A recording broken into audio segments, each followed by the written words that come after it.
Well, it's the start of the new year, a time when we ring out the old and we ring in the new, and when we're done, everybody's all wrung out. I love this time of year. I love the New Year's bowl games. Think about it. People have tailgating parties and they buy tickets and they travel, get airfare, get hotel rooms, all to see their favorite team. And then there's that moment, all the announcers are there, the major networks, the TV cameras, everything's waiting for that one moment when there's the kickoff, when they get to play the game and there's a whole game to play. That start, that kickoff is exciting.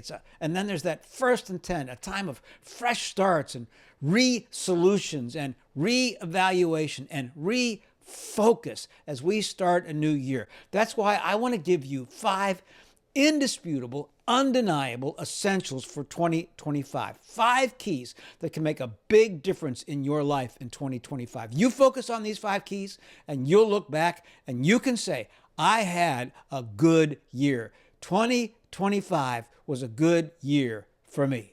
So here we go. The first one is this: relational wholeness. Spending time with the most important relationships in my life, the most important people in my life. Because life is all about relationships. And when relationships aren't going so well, life doesn't go so well. I remember taking a communion to an elderly woman, very, very, very wealthy woman. She had 2 attendants to take care of her, personal assistants. She lived alone in a very, very large house. I took her communion one Christmas, and after communion, she said, I have everything I could possibly want. I've traveled all over the world, but there's one thing I don't have. I don't have a relationship with my 2 girls, my 2 daughters. And here I am. I know I'm going to be dying soon, and I just don't have that relationship with them.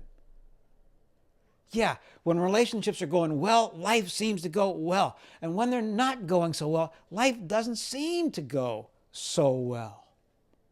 Life is all about relationships, relational wholeness in 2025. By the way, a disclaimer here. There are some relationships in our lives that we don't need, that we need to ditch in 2025. Throw them away. I call them very needy people. VNP. They're always sucking the life out of us.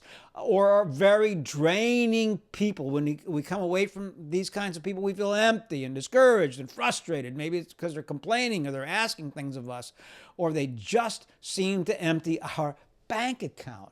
We don't need these kinds of people in our lives. What we need is very replenishing people. So in 2025, hey, leave behind those who are very needy and draining. And I don't mean like a family member that's sick, like my mother's 102 years old. I don't mean those kinds of people. I mean the emotionally draining people in our lives. If you can leave them behind. Move towards healthy people. Be around healthy people. Jesus said in Matthew 10:14, as he was sending out his disciples, if anyone will not welcome you or listen to your words, leave that home or town and shake the dust off your feet. I mean, he's saying if it isn't going to happen, if you tried and that relationship isn't going to happen, leave it behind. So look for relational wholeness in 2025. Move towards those who are replenishing and move away from those who are needy and depleting. We had a Christmas candlelight service here in our home this year. I've always led services in churches or attended big candlelight services with great music. But because of Susan's parents, they weren't able to travel this year. We decided, let's get them in our home. Let's invite some friends over, about 20 folks. They were from Connecticut, Pennsylvania, Rhode Island, Pawleys Island. They were from all over. Not everybody knew each other. We just sort of invited people. And we held a little service around our Christmas tree. We sang Christmas hymns. We lit candles, the candle lighting service. I love lighting those candles because light can put out darkness, but darkness can never put out light. And I gave a little talk, which I might share with you in another message. And I heard from people saying that was the best Christmas service I've ever been to. Why? Because we were small enough to be in relationships. And those relationships were good and healing and healthy relationships. 2025, make it the year where you move toward relational health in your life. There's a second thing. physical well-being. Do not discount this. I've got 5 essentials for you. You need to pay attention to all 5 of them. Do not discount physical well-being.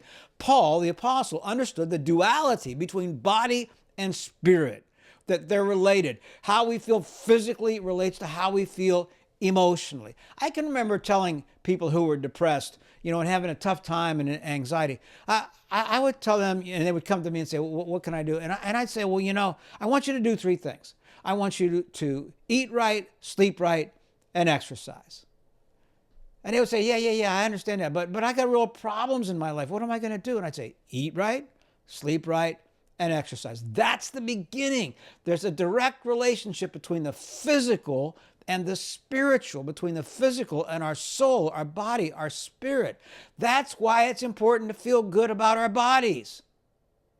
Hey, 2025, maintain a healthy weight and a healthy heart, cardio. Go overboard with physical health. We know that exhaustion and fatigue make cowards of us all. When we're exhausted, the little things defeat us. But when we're feeling good about our bodies, it spills over into our emotional well-being. It does. There are all kinds of studies about this, about the chemicals that go on in our bodies physically that affect the way we feel emotionally in our soul and our spirit, in our inner core. Make 25 the year of physical well-being in your life. 3, financial security. We all need financial security in our lives. I've had the opportunity to do pre-marriage counseling this year with some great, really, really great couples. And when I do that, I try to give them 20 questions that they have to answer and a toolbox of how to deal with those questions throughout the rest of their marriage. I love doing these pre-marriage counseling gigs with these kids. I just absolutely love it because it fills me with a youth, an excitement, an understanding, rehearsing, reviewing of what relationships are all about. It's a really great thing. But one of the things that I talk about that catches them by surprise is I recommend to them that they get a financial planner, that they get on the same page financially. Did you know that money is one of the biggest breakups in a marriage? That is not just money, but it represents a standard of living. It represents to us what we want in our lives. Do we want to buy a brand new refrigerator, or do we want to take a vacation to the Bahamas? I mean, how is this going to work? Standard of living. And I tell couples, get a financial planner now to help you get on the same page financially. You'll have to answer some difficult questions and determine your standard of living. And once you determine your standard of living, the key to financial freedom is staying there the rest of your life. Avoid the ever-escalating spiral of financial advancement. Find your standard of living, what you enjoy, what fits, and stay there. You know that Jesus talked more about money than any other topic in the Bible because he knew where our heart is. There we find our treasure as well. And so I encourage young couples to save 10% of their income, to live on 80%, and to give 10% away. And I found that little pathway helps to put them on the path to financial security so that by the year's end, they're able to get rid of their debt, especially their credit card debt. There's some debts like houses or cars we can't get rid of, but get rid of that credit card debt and find financial freedom in their lives. Make 2025 the year that you move towards financial security in your life. 4, you'll like this one, recreational enjoyment. Yeah, it's one of my top 5 list, on the top 5 list. Finding and seeking spontaneous fun and play. I love to have dogs as pets. And there's nothing like taking your dog to a dog park or a big field and just letting them chase a ball or a bird. And there's that unbridled freedom about these dogs, and they're just playing. They're enjoying themselves. They were created to really enjoy themselves. And we're the same way. Do you remember recess in grade school? Man, would I look forward to recess, just to go out and get on the swings or the seesaw or to play tag with my friends. Do you remember when we'd go out as kids and play until dark in the neighborhood. Oh man, what fun that was. I remember building a tree house with some buddies of mine. Yeah, we didn't know how to make anything, but we climbed up on a tree and got some old 2x4s and found some old nails from a construction site of a building that was going up in our neighborhood. And we made a tree house. Man, did I feel good in that tree house. Yeah, learn to play like a little kid. Studies show that kids learn better and are happier when they have time to play. And it's the same with us. The problem is, as we get older, we lose time at the playground. So pursue a recreational interest in your life with a passion in 2025. Uninhibited spontaneity. It gives joy and life to us on the inside. There's a book that I've read called Play by Stuart Brown. And in this book, he tells us how play can change our lives, shape our brains, fill our imagination, replenish our spirit, and find something intensely pleasurable in our lives. Man, that sounds good to me, doesn't it? Go play. Find your playground in 2025.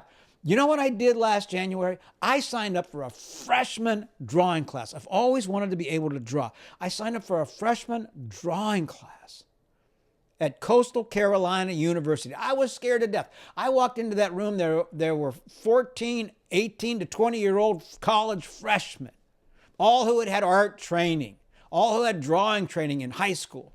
And I walked in there and sat behind a little easel. I was scared to death. I started drawing spheres and cones and straight lines and drawing pictures upside down, doing all these exercises, and then drawing fabrics and balloons and all this kind of stuff.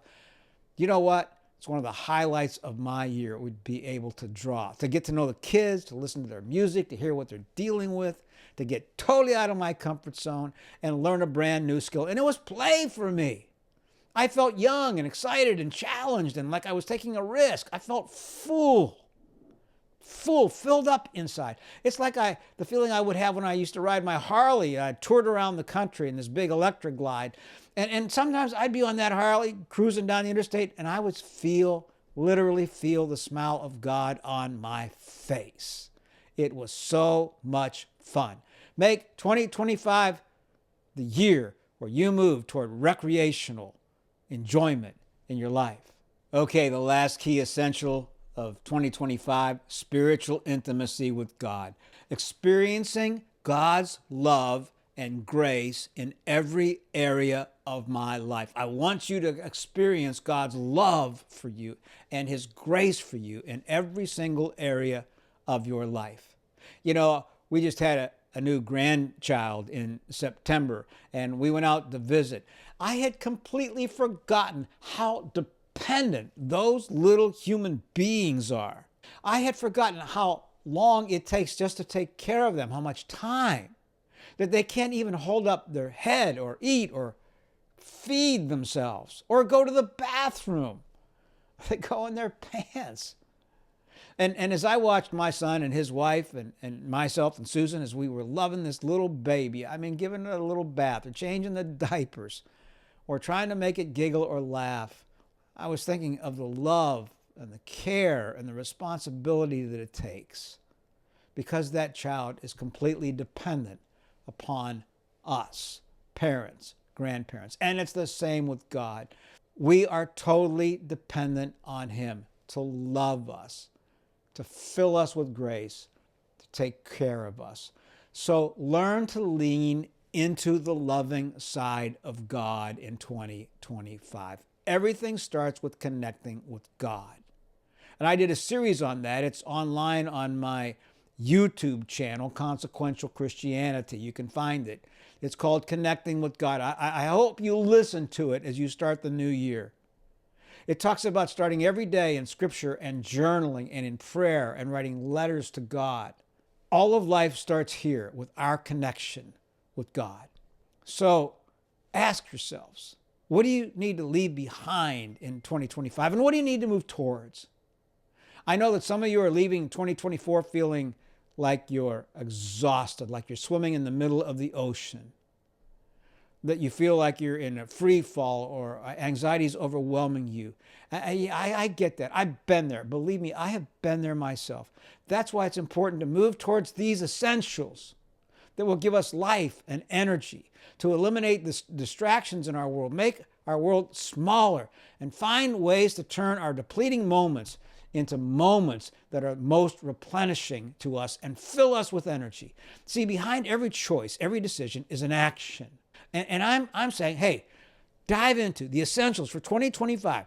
Relational wholeness, physical well-being, financial security, recreational spontaneity and enjoyment, and spiritual growth and intimacy with God. These are the 5 indispensable, undeniable essentials for 2025.